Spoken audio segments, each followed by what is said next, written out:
রাতের আধারে সরকারি কোয়ার্টারের ভেতর থেকে গোপনে বেরিয়ে আসছিল ট্রাক ভর্তি মালামাল। চারদিকে তখন নীরবতা, কিন্তু হঠাৎ স্থানীয়দের চোখে পড়ে এই দৃশ্য। মুহূর্তেই ছুটে যায় কয়েকজন, ঘিরে ফেলে ট্রাকটিকে।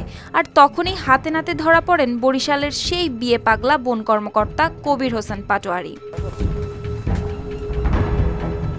এই নামটি এখন মানুষের কাছে বেশ পরিচিত, কারণ দেখতে গোবেচারা এক নিরীহ সরকারি কর্মকর্তা মনে হলেও এই সরল চেহারার পেছনে লুকিয়ে আছে এক অন্য গল্প।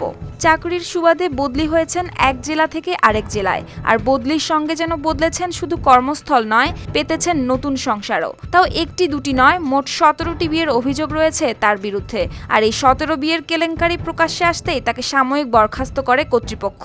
কিন্তু কবিরের কাহিনী এখানেই শেষ নয়। বুধবার রাতে সেই ট্রাকের ঘটনায় যেন গল্পে নিল নতুন মোড়। স্থানীয়দের মতে তিনি মালপত্র সরিয়ে নেওয়ার চেষ্টা করছিলেন সরকারি কোয়ার্টার থেকে। এমন খবর ছড়িয়ে পড়তেই ভিড় জমে যায় নথুল্লাবাদ এলাকায়। অবশেষে জনতা তাকে তুলে দেয় পুলিশের হাতে। পুলিশও ঘটনাস্থল থেকে ট্রাক ভর্তি মালামাল জব্দ করে নিয়ে যায় থানায়।